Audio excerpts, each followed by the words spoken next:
Okay, so I know this may seem like a random video coming from me, considering every video I've uploaded this year has been related to the Pokemon Ribbon Master Challenge in some form or fashion. To be honest, I just needed a break from Pokemon. That series will continue, make no doubt, but it is the 40th anniversary of Super Mario, so I figured why not take this video, and a couple of the next ones as well, to talk some Super Mario.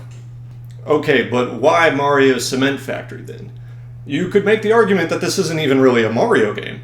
Wouldn't it make more sense to start with something like Super Mario Brothers or the recently released Mario Kart World? Yeah, maybe, but here's the thing. I originally had the idea to do a video covering all of the Mario Game & Watch systems a while ago. However, if you've seen some of the prices on those, now you know why I wasn't able to bring that idea together. That being said, in preparation for that original video, I did pick up this working unit of Mario's Cement Factory. Figured I might as well do something with it. I've always found the Game & Watch to be an interesting note in Nintendo's history. You often hear about the major success of the Famicom or the NES, but without the Game & Watch, there's a very real chance Nintendo would not have survived long enough to even produce those consoles. Before the 80s, Nintendo was not doing particularly well as a company, but that all changed when Gunpei Yokoi pitched the idea of a portable game system using a small screen similar to that of a calculator to then president of Nintendo, Hiroshi Yamauchi.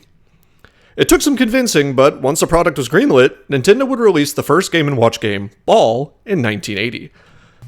As you've probably guessed by now, Ball was enough of a success that Nintendo continued to produce more Game & Watch units, and eventually broke into the home console market. The rest is history. Game & Watch systems would continue to be developed and take many forms from 1980 all the way to 1991. One of which is the topic of today's video, Mario's Cement Factory, released in 1983. Yeah, 1983, before Super Mario Bros. I always thought that since Game & Watch was something that went for such a long time, that any Game & Watch unit with Mario's name on it was just an attempt to sell as many units as possible by writing off the success of Super Mario Bros., but that's simply just not the case here. In fact, this game predates the original Mario Bros. Arcade game by a couple of months. Didn't realize Mario was a cement worker before he became a plumber. Of course, not that you'd be able to tell you're playing as Mario just by looking at the game screen. Obviously, there are limitations when using an LCD screen like this, so you sort of have to use your imagination here. Thankfully, the box art and promotional images do a good job of illustrating Mario here. I can't quite put my finger on it, but there is just something charming about the box art and Mario's design here. The 80s were a strange time for video game box arts, but this has a cutesy charm to it that you don't often see from this era. By the way, major shoutouts to GameandWatch.ch. This website has useful information about all 60 Game & Watch systems, including PDFs of the manuals, and which batteries to buy, which are both kind of important things to have if you want to play any Game & Watch system. So go show them some love if you're interested in collecting or playing Game & Watch games. The red metal border really does catch your attention on this unit, doesn't it? This particular unit of Mario's Cement Factory is part of the new widescreen line of Game & Watch systems, which all featured a unique metal faceplate with the artwork of the game displayed on it. Whether just laying on the desk, propped up on its stand on a shelf, or in your hands during gameplay, the red and white casing on this unit really pops, and ignore the mismatched battery cover. Yeah, I bought this used, and of course, it was missing the battery cover. Thankfully, I found a seller on eBay that 3D printed various battery covers, including for Game & Watch. And you're going to need it too. Unlike AA or AAA batteries, the LR44 batteries used in most Game & Watch systems won't just sit secure in the battery compartment. The battery cover helps hold them in place, so if you intend on playing Game & Watch or using it as a clock, make sure you have one. That's enough on how the device looks though. Let's go ahead and press the Game A button and see how high of a score I can get in Mario's Cement Factory. The game is that classic Nintendo feel of a game that's easy to pick up but difficult to master. There are 4 cement hoppers that Mario can access via the 2 sets of constantly moving platforms in the middle of the screen. The platforms on the left always go down, and the platforms on the right always travel upwards.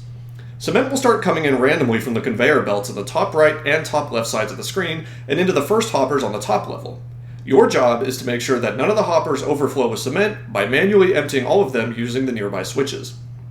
You get 1 point for emptying the hoppers on the top level, which then flow into the second set of hoppers on the lower level. Emptying those into the cement trucks awards you 2 points. That's all there is to it. Of course, the real challenge comes from making sure you're moving safely through the factory. If you try to move to a spot where there's no platform, you'll go tumbling to the bottom floor. Stand on an upward moving platform for too long and you'll get crushed by the ceiling. And if a hopper does manage to overflow, the cement will fall onto the truck drivers below. I can smell the OSHA violations from here. All of these situations will give you a miss. 3 misses and it's game over. However, if you're able to make it to 300 points, all of your misses will be cleared, allowing you to keep the game going for much longer. And what's even more, if you manage to make it to 300 points without a single miss, the hoppers on the bottom level will temporarily remain open without player input, meaning you only have to manage the top 2 for a short period of time. I wasn't quite able to get that high of a score. I managed to get a high score of 174 in Game A and a score of 41 in Game B, which is just a faster and more challenging version of the same game. From what I understand, Mario's Cement Factory is one of the more complex Game & Watch games ever released, but the game is pretty fun for short bursts. I spent 15 minutes playing the game while recording footage for this video, and it felt like no time had passed at all. I was shocked to see the timer on my phone had gone for as long as it did. Of course, this isn't going to pull you away from the massive gaming experiences we have today, but at the same time, that's not really the point of the Game & Watch. These were produced more as toys to look sleek, that way an adult playing it on a bus or a train could have some fun without carrying around an obnoxious-looking device. They have a sort of professional look to them, and as an office worker myself, I could absolutely see myself packing one of these along in my shirt pocket and getting some short fun on my lunch break without drawing too much attention to myself. I won't do it with this unit in particular because by today's standards, it's rather old and fragile, and I'd rather not have to spend a chunk of change to replace it if I broke it by accident. Anyway, that's all there really is to it. It's certainly one of the weirder footnotes of Mario's 40-year history, but if anything, that just makes it all the more fun to talk about. That being said, for the next video, we're going to get a little bit more traditional. We're going to talk about some of the Super Mario games that y'all are probably familiar with. The games that started this 40-year-long journey, and the ones that turned Nintendo into the household name they are today. I'll see you then.